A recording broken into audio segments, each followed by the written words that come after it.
அனைவருக்கும் வணக்கம். அமெரிக்க அதிபர் ட்ரம்ப்புக்கு அடி மேலே அடி விழுது நண்பர்களே.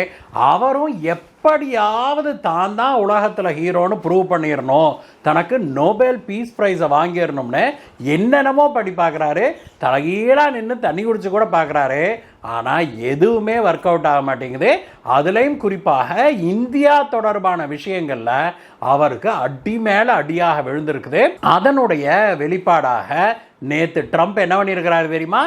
இந்தியாவிலிருந்து இறக்குமதி செய்கிற ஒரு சில பொருட்களுக்கு 50% வரியிலிருந்து 10% குறைச்சிருக்கிறாரு. நம்ப முடியுதா உங்களால்? தான் ஏற்கனவே போட்ட 50% வரியை குறைத்திருக்கிறாரு, 10% குறைச்சிருக்கிறாரு ட்ரம்ப்பு. அப்படின்னா பார்த்துக்கோங்களேன், அந்த அளவுக்கு ட்ரம்ப்புக்கு அமெரிக்காவில் அடி விழுந்திருக்குது. ட்ரம்ப்புக்கு எப்படியெல்லாம் அடி விழுந்தது, எதனால் ட்ரம்ப்பு இப்படி அடிச்சு பிடிச்சி வெளியிலேயே சொல்லாமல் சவுண்டே இல்லாமல் எப்படி இந்தியாவுடைய சில பொருட்களுக்கான இறக்குமதி வரியை குறைச்சாரு அப்படிங்கிற விஷயத்தை தான் இன்னைக்கு விலாவாரியாக அந்த பேக்ரவுண்ட் இன்ஃபர்மேஷனை பார்க்க போகிறோம் நண்பர்களே.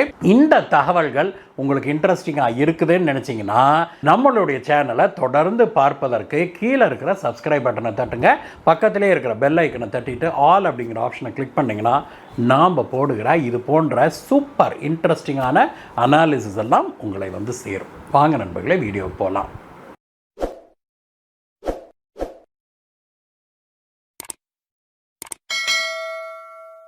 நண்பர்களே, நேற்றைய தினம் அமெரிக்க அதிபர் ட்ரம்ப்பு சத்தமே இல்லாமல் ஒரு காரியத்தை செஞ்சார். அது என்ன அப்படின்னா, ஏற்கனவே இந்தியாவிலேருந்து இறக்குமதி செய்கிற பொருட்களுக்கு கிட்டத்தட்ட எல்லா பொருட்களுக்குமே 50% இறக்குமதி வரி போட்டிருக்கிறார் இல்லையா? அதில் ஒரு சில பொருட்களை தேர்ந்தெடுத்து அந்த பொருட்களுக்கு 50%இருந்து 10% டமார்னு இப்படி குறைச்சிட்டாரு மனுஷன். இதே வரியை போடும்போதெல்லாம் எப்படி கியா கியா கியா கியான்னு கூவுறாரு. உலகம் பூரா கேட்கட்டும் அப்படின்னு நான் இந்தியாவை பழி வாங்குறேன் அப்படின்னு கூவ தெரிஞ்ச ட்ரம்ப்புக்கு தான் வரியை இறக்குனதை மட்டும் மூச்சு பேச்சு காட்டாமல் அமைதியாக கையெழுத்து போட்டிருக்கிறாரு. எந்தெந்த பொருட்களுக்கு இவர் இறக்குமதி வரியை குறைச்சிருக்கிறாரு அப்படின்னு பார்த்தோம்னா, ஃபர்னிச்சர், நம்மளுடைய மேஜை நாற்காலி போன்ற மர பொருட்கள் இருக்குது இல்லையா, அந்த மாதிரியான ஃபர்னிச்சருக்கு தான் இவர் திடுதிப்புன்னு இப்படி ரேட்டை குறைச்சிருக்கிறாரு. ஏன் ட்ரம்ப் இப்படி திடீர்னு இறக்குமதி வரியை குறைச்சாரு அப்படிங்கிறத பார்க்கறதுக்கு முன்னாடி இந்த மனுஷன் அதற்கு அவர் சொன்ன காரணத்தை நாம் முதல்ல தெரிஞ்சுக்கணும் நண்பர்களே. அதற்கு அவர் சொல்லியிருக்கிற காரணம் என்ன தெரியுமா? இந்த ஃபர்னிச்சர்லாம் இருக்குல்ல, மேஜை ஜாமானம், ஷெல்ஃபு, வார்ட்ரோபு, லொட்டுலஸ்க்கெலாம் இருக்குல்ல, இதெல்லாம் வந்து இராணுவத்துக்கு பயன்படுது. அதாவது அமெரிக்க இராணுவத்துக்கு முப்படைகளுக்கு எந்த விதமான பின்னடைவும் வந்துடக்கூடாது அப்படிங்கிறதுக்காக இந்தியாவிலிருந்து இறக்குமதி செய்கிற இது போன்ற மரச்சாமான்கள், இப்போ எல்லாம் ஃபர்னிச்சர்னால் வுட்டு மட்டும் இல்லை நண்பர்களே, இரும்புலையும் செய்கிறோம், கரெக்டாக பிளாஸ்டிக்கில் செய்கிறோம். இப்போ நம்ம சேர்லாம் இல்லை, பிளாஸ்டிக் சேர் வருது, டைனிங் டேபிள் வருது, மரத்தில் டைனிங் டேபிள், சேரு, சோஃபா செட்டு இதெல்லாம் வருது இல்லையா? வீட்டில் பீரோ, இரும்பு பீரோ ஆகட்டும், உடன் வார்ட்ரோப் ஆகட்டும், இது எல்லாமே ஃபர்னிச்சர்னு வந்துடுது. இதெல்லாம் வந்து அமெரிக்க இராணுவத்துக்கு அத்தியாவசியமாக தேவைப்படுது. அப்படின்னும் இந்தியாவிலிருந்து இது பெருமளவில் இறக்குமதி செய்கிறாங்க. இந்தியாவிலேருந்து இறக்குமதி செய்கிற இந்த ஃபர்னிச்சருக்கு ரேட்டு ஜாஸ்தியாக இருக்கிறதுனால அமெரிக்காவுடைய முப்படைகள் கஷ்டப்படுதான். கேட்டுக்கோங்க, இதெல்லாம் நம்புகிற மாதிரியா இருக்குது? என்னென்ன கதை சொல்கிறாரு பாருங்க, கம்பி கட்டுற கதையெல்லாம் சொல்கிறாரு அப்படிங்கிற மாதிரி. அப்படி ஒரு கம்பி கட்டுற கதையை தான் ட்ரம்ப்புடைய அதிகாரிகள் எடுத்து சொல்லியிருக்கிறாங்க. இந்த மனுஷன் அமுக்கமாக இந்த கையெழுத்தை போட்டுட்டு இதை பற்றி வெளியில் பேசவே இல்லை நண்பர்களே. அதுதான் உண்மை. இது வந்து இந்தியாவுடைய இந்த ஃபர்னிச்சர் தயாரிக்கிறாங்கல்ல, அவங்களுக்கெல்லாம் ஒரு மிகப்பெரிய ஊக்கமாக வந்திருக்குது அப்படின்னே சொல்லணும். ஏன் அப்படின்னா, இது சீனாவிலேருந்து வர்ற ஃபர்னிச்சருக்கோ, வியட்நாம்லேருந்து வருகிற ஃபர்னிச்சருக்கோ, பிற நாடுகள்லேருந்து வர ஃபர்னிச்சருக்கெலாம் இவர் விலையை குறைக்கலை. அப்போது சீனாவுடைய பொருட்கள் வியட்நாமுடைய பொருட்களோட கம்பேர் பண்ணும்போது இந்தியாவுடைய பொருட்கள் விலை மலிவாக கிடைக்கும். அப்படிங்கிறதுனால இது இந்தியாவிலேருந்து அமெரிக்காவுக்கு ஃபர்னிச்சர் ஏற்றுமதிக்கு இது பெரிய ஊக்கமாக வரும் அப்படிங்கிறது தான் உண்மை. சரி, ரைட்டு, மனுஷன் குறைச்சிட்டார், ரைட்டா? ஏன் குறைச்சாரு? திடீர்னு ஏன் அதுவும் ஃபர்னிச்சர் ஒரு சில ஐட்டத்துக்கு மட்டும் குறைக்க வேண்டிய அவசியம் என்ன? இதுதான் வந்து இன்றைக்கு அமெரிக்காவில் பரபரப்பாக பேசப்பட்டு வருகிற திரைமறைவு விஷயமாக இருக்குது அப்படின்னே சொல்லணும். ஏன்னா வெளியில் சொன்னால் ட்ரம்ப் கோச்சுக்குவார், கரெக்டாக? அதனால் மக்கள்லாம், அதுவும் குறிப்பாக ராஜதந்திர வல்லுநர்கள்லாம் குஜு குஜு குஜுன்னு இதை பேசிக்கிறாங்க. என்ன அப்படின்னா 2-3 விஷயங்கள் இதில் நடந்திருக்குது. ட்ரம்ப்புடைய வலதுகரம் இடதுகரம், அதுக்கு முன்னாடி சென்ற பீரியடில் ட்ரம்ப்புக்கு வலதுகரமாக இருந்தவர்கள், இது போன்ற ஆட்கள்லாம் தொடர்ந்து இந்தியாவுக்கு இப்படி நீங்கள் செய்தது சரியல்ல, இது இந்திய அமெரிக்க உறவுகளை பாதிக்கும் அப்படின்லாம் சொல்லிட்டு வந்தாங்க. அது பத்தாதுன்னு சில பொருளாதார வல்லுநர்கள்லாம் வந்து இது இந்தியாவின் மீது நீங்கள் இவ்வளவு வரி விதிச்சிருக்கிறது அமெரிக்கர்களுக்கு பெரும் சுமையாக வரும். ஏன்னா India can go find another market, but America will not find another market like India அப்படின்னு பலவாறாக ட்ரம்ப்புக்கு எடுத்து சொல்லியிருக்கிறாங்க. இந்தியா வந்து தன்னுடைய பொருட்களை விற்பதற்கு வேறு சந்தையை கண்டுபிடிச்சோம், அது ரொம்ப ஈஸி. ஆல்ரெடி இந்தியா வந்து பிரேசில், சைனா, சவுத் ஆப்பிரிக்கா, ரஷ்யான்னு முக்கியமாக இந்த பிரிக்ஸ் நாடுகள்கிட்ட ஆல்ரெடி பேச்சுவார்த்தை நடத்தி சைனாவும் ரஷ்யா பிரேசில்லாம் வந்து ஏற்கனவே இந்தியாவுக்கு அனுமதியும் கொடுத்துட்டாங்க. அமெரிக்காவில் எந்தெந்த பொருட்களை நம்ம விற்பதற்கு சிரமப்படுகிறோமோ, உதாரணத்துக்கு டெக்ஸ்டைல்ஸ், நம்ம போடுற ரெடிமேட் கார்மெண்ட்ஸு, துணிமணிகள்லாம் இருக்கு இல்லையா, பெட்ஷீட்டு, தலைகாணியரம், இதெல்லாமே சீனாவுக்கு, ரஷ்யாவுக்கு, பிரேசிலுக்கெல்லாம் ஏற்றுமதி செய்வதற்கு அந்த நாடுகள் ஒப்புதல் வழங்கியிருக்கிறாங்க. அதை அதிகப்படியாக நீங்கள் செய்வதற்கு நாங்கள் அனுமதிக்கிறோம்னு சொல்லியிருக்கிறாங்க. அப்போது இந்தியாவுடைய பொருட்களுக்கு வேறு சந்தையை இந்தியா கண்டுபிடிச்சிடுறது ஈஸி அப்படின்னு அந்த வல்லுநர்கள் சொன்னதை போலவே ஏற்கனவே நம்ம கண்டுபிடிச்சிட்டோம். ஆனால் அந்த பொருட்கள் மலிவான விலையில் அமெரிக்காவுக்கு எங்கேருந்து கிடைக்கும்? சீனாவிலேருந்து வரணும், இல்லை வியட்நாம், பிலிப்பீன்ஸ்லேருந்து வரணும், இல்லை இந்தியா, பங்களாதேஷ்லேருந்து வரணும். இதில் இந்தியா வந்து இட் இஸ் ரெசிப்ரோக்கல் அப்படின்னு சொல்கிறாங்க. இந்தியாவிலேருந்து பொருட்கள் மலிவாக அமெரிக்காவுக்கு போகிறது மட்டுமல்ல, அமெரிக்க பொருட்களை பெரிய அளவில் இந்தியாவில் நம்ம கன்சியூம் பண்ணுறோம். நாம் ஆப்பிள் எடுத்தால் கூட இன்றைக்கெலாம் பார்த்திங்கன்னா வாஷிங்டன் ஆப்பிள் அப்படின்னு தானே சாப்பிட்றோம். ஏன் நம்ம ஷிம்லா ஆப்பிள் சாப்பிட்டா ஆவாதா அப்படிங்கிற கேள்வியெல்லாம் நம்ம கேட்டோம் அப்படின்னா, நீங்கள் வந்து 10ஆம் பசலி, ஓல்டு ஸ்கூலு, அதுக்கு மேலே இப்போ எல்லாம் இந்த பொண்ணுகளை இப்போ எல்லாம் என்ன சொல்ல ஆரம்பிச்சிருக்குது அடுத்த ஜென்ரேஷன்லாம், நீங்களாம் பூமரு, இந்த ரேஞ்சில் சொல்கிறாங்க. உண்மை என்னென்னா ஆப்பிள் தான். நீங்கள் அங்கே வாங்குகிற ஆப்பிளுக்கு பதிலாக நீங்கள் இந்தியாவிலேயே விளைகிற ஆப்பிளை வாங்கி சாப்பிட்லான்னு சொல்லிட்டு போகிறோம். ரைட்டு, விட்டுருவோம். நாம் பெரிய சந்தை அப்படிங்கிறத உலகம் ஏற்றுக்கொண்டிருக்குது, ஏற்றுக்கொள்ளத்தான் வேணும். கிட்டத்தட்ட 600 மில்லியன் மக்கள் இந்தியாவில் மிடில் கிளாஸில் இருக்கிறாங்க. அவர்களுக்கு வாங்கும் சக்தி பெரிய அளவில் உயர்ந்திருக்குது.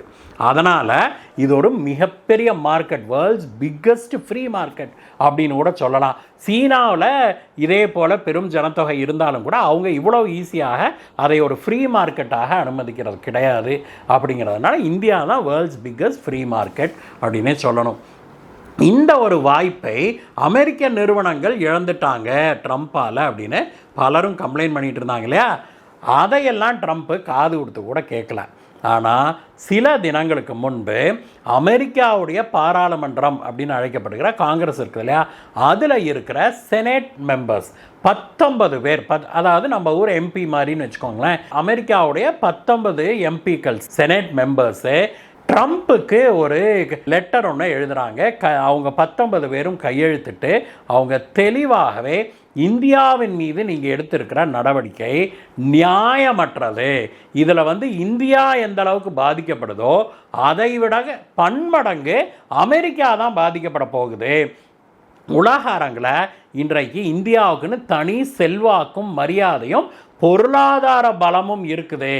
இதையெல்லாம் தேவையே இல்லாமல் நீங்கள் வந்து அனாவசியமாக பகிர்ந்துக்கிட்டீங்க, இது வந்து நல்லதல்ல அமெரிக்காவுக்கு அப்படின்னு இந்த செனேட் உறுப்பினர்கள் கடிதம் ஒன்று எழுதியிருக்கிறாங்க. இந்த கடிதத்துக்கு அமெரிக்காவில் பயங்கரமான பப்ளிசிட்டி கிடச்சிருக்குது. சோஷியல் மீடியா மட்டுமில்ல, அமெரிக்காவுடைய முன்னணி ஊடகங்கள் எல்லாமே இப்பொழுது ட்ரம்ப் வந்து இந்தியா விஷயத்தில் நடந்து கொண்டு வருவது மிகப்பெரிய முட்டாள்தனமான செயலாக இருக்குது அப்படின்னு சொல்லி ட்ரம்ப்பை கடிக்க ஆரம்பிச்சிருக்கிறாங்க. அது மட்டும் இல்லை, அமெரிக்க மக்களே கூட இன்றைக்கு பெரிய அளவில் ட்ரம்ப்பை திட்டிகிட்டு வர்றாங்க. அதற்கு மிக முக்கியமான காரணம் என்னென்னா, இந்தியாவிலேருந்து இறக்குமதி ஆகிற மருந்தெல்லாம் இருக்குது இல்லையா, அந்த மாதிரியான மருந்து போன்ற அத்தியாவசியமான பொருட்களும் கூட இப்போ விலையேறிடுச்சு அப்படிங்கிறது தான். இந்தியாவிலிருந்து இது மட்டும் இல்லை, பல பொருட்கள் அமெரிக்காவுக்கு நம்ம அனுப்பிக்கிட்டு இருந்தோம். பலதும் அமெரிக்காவில் கிடைக்கிறத விட பாதி விலை, விலை, அரைக்காவாசி விலைன்னு நம்ம விற்றுக்கிட்டு இருந்தோம். ஆனால் அதெல்லாம் இப்பொழுது நின்று போயிடுச்சு. அதனால் நாங்கள் விலை அதிகமாக கொடுத்து அதே பொருளை நம்ம வேற எங்கேயாவது இருந்து வாங்க வேண்டியதாக இருக்குது அப்படின்னு அமெரிக்க மக்கள் கழுவி ஊற்றிட்டு இருக்கிறாங்க ட்ரம்ப்பை. இதெல்லாம் ட்ரம்ப்புக்கு போய் டங்கு நங்கு நங்கு நங்கு நங்கு நங்குன்னு அடிச்சிருக்குது. அதனால் ட்ரம்ப் கொஞ்சம் இறங்கி வந்திருக்கிறாரு அப்படிங்கிறதான் உண்மை. உச்சாணி கொம்பில் ஏறி உட்கார்ந்துக்கிட்டு இருந்த வேதாள முருங்கை மரத்தில் உட்கார்ந்துருக்கிற மாதிரி உட்கார்ந்துக்கிட்டு இருந்த ட்ரம்ப்பு இப்போ சவுண்டே இல்லாமல் தன்னுடைய இறங்குகிற வேலையை தொடங்கி இருக்கிறாரு அப்படின்னு தான் சொல்லணும். ட்ரம்ப் முதல்ல இப்போ ஃபர்னிச்சருக்கான இறக்குமதி வரியை 50% 10% குறைச்சிருக்கிறாரு. இது போல் இனி படிப்படியாக பொருட்களை தேர்ந்தெடுத்து அவர் குறைப்பார் அப்படின்னு சொல்லப்படுது. இதற்கிடையே இந்தியாவுக்கும் அமெரிக்காவுக்கும் வர்த்தக பேச்சுவார்த்தை இன்னும் நடந்து கொண்டிருக்குது நண்பர்களே. அது மட்டுமல்ல, இப்பொழுது ட்ரம்ப்பும் பிரதமர் மோடி அவர்களும் அவ்வப்போது ஃபோன் காலில் பேசிக்கவும் செய்கிறாங்க. அவங்க இந்த வர்த்தக ஒப்பந்தத்தை பற்றியே பேசுவதில்லை. அதை ஒரு பாலிசியாகவே மோடி அவர்கள் கையில் எடுத்துட்டாருன்னே சொல்லணும். அவங்க எதை பற்றி பேசிக்கிறாங்கன்னா, இஸ்ரேல் ஹமாஸ் விவகாரத்தை பற்றி தான். இஸ்ரேலுக்கும் ஹமாஸுக்கும் ஒரு போர் நிறுத்தத்தை இவர் முன்மொழிஞ்சு அதில் நேற்றைய தினம் இஸ்ரேலும் கையெழுத்து போட்டுருச்சு. ஹமாஸும் அதை ஏற்றுக்கொண்டிருக்குது. அதனால் அடுத்த சில நாட்களில் ஹமாஸ் இஸ்லாமிய தீவிரவாதிகள் பிடிச்சு வச்சிருக்கிற அப்பாவி இஸ்ரேலியர்களை அவர்கள் விடுவிப்பாங்க. அதில் 22 பேரை என்னமோ உயிரோடு இருக்கிறாங்க அப்படின்னு சொல்லப்படுது. மீதி 33 பேரை என்னமோ இறந்துட்டாங்க. அவர்களுடைய உடலை இஸ்ரேலுக்கு ஒப்படைக்கிறதுக்கும் ஹமாஸ் ஒப்புக்கொண்டிருக்குது. இதெல்லாம் திங்கக்கிழமை நடக்கும் அப்படின்னு ட்ரம்ப் ஆஸ் யூஷுவல் முந்திரி கொட்டையாட்ட தான் முதல்ல அனௌன்ஸ் பண்ணிக்கிட்டாரு. இதையெல்லாம் காரணமாக காட்டி இப்போ ட்ரம்ப்பு எனக்கு நோபெல் பீஸ் ப்ரைஸ் வேணும் வேணும் வேணும் வேணும் அப்படின்னு மனுஷன் இப்போ இந்த சின்ன பிள்ளைகள்லாம் லாலிபாப்புக்கு குதிக்கும்ல, எனக்கு வேணும் எனக்கு வேணும் எனக்கு வேணும் அப்படின்னு, அந்த மாதிரி தான் நொபேல் ப்ரீஸ் ப்ரைஸை ஒரு லாலிபாப் மாதிரி நினச்சிக்கிட்டு தனக்கு வேணும் வேணும் வேணும்னு மனுஷன் சீராட்டு பாட ஆரம்பிச்சிருக்கிறாரு. அவருக்கு உண்மையிலேயே நொபேல் பீஸ் ப்ரைஸ் கிடைக்குமா இல்லையா அப்படிங்கிறதுக்கெல்லாம் அப்பாற்பட்டு ஒருவேளை இஸ்ரேலுக்கும் ஹமாஸுக்குமான பிரச்சனை இதோட ஒரு நல்ல முடிவுக்கு வந்ததுனால் இது உலகத்துக்கே நல்லது அப்படிங்கிறதான் உண்மை. ஆனால் என்னுடைய கட் ஃபீலிங் இந்த சீஸ்ஃபயரும் ரொம்ப நாள் தாங்காது. ஏன்னா ஹமாஸ் ஒரு அடிப்படைவாத தீவிரமான இஸ்லாமிய தீவிரவாத இயக்கம். அவனுங்களுக்கு உலகத்தில் அவனுங்க எந்த நல்லதையும் ஏற்றுக்கொள்ள போவதில்லை. அவனுங்களுடைய தலைவர்கள் மட்டும் சொகுசாக கத்தார்லையும் அங்கே இங்கேயும் வாழ்கிறானுங்க. ஆனால் அந்த காசா ஸ்ட்ரிப்பில் இருக்கிற மக்களை பாடாப்படுத்திக்கிட்டு இருக்கிறானுங்க.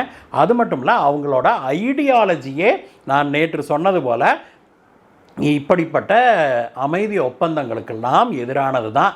அவனுங்களுடைய ஐடியாலஜியே என்ன அப்படின்னா, சேர்ந்து வாழ்வதற்கெல்லாம் அவர்களுடைய ஐடியாலஜியை ஒப்புக்கொள்கிறதே இல்லை. மாறாக இஸ்ரேலுங்கிற நாடே இல்லாமல் ஆக்கணும் அப்படிங்கிறது தான் அவங்களோட ஐடியாலஜி. அது மட்டும் இல்லை, இஸ்ரேலியர்கள் அப்படின்னோ யூதர்கள் அப்படின்னோ யாருமே இருக்கக்கூடாது அப்படிங்கிறதான் இவனுங்களோட இந்த ஹமாஸ் இஸ்லாமிய தீவிரவாத அமைப்புடைய ஐடியாலஜியாகவே இருக்குது. ஐடியாலஜியே இப்படி இருக்கும்போது இவனுங்கெல்லாம் திருந்தி மக்களுக்கு நல்லது நடக்கட்டும்னு நினைக்கவா போகிறானுங்க? வாய்ப்பில்லை ராஜா, வாய்ப்பில்லை. இந்த வீடியோவை பற்றிய உங்களுடைய கருத்துக்களை சொல்லுங்கள் நண்பர்களே. மீண்டும் உங்களை வேற ஒரு வீடியோ சந்திக்கிறேன் கைஸ். பாய் பாய்.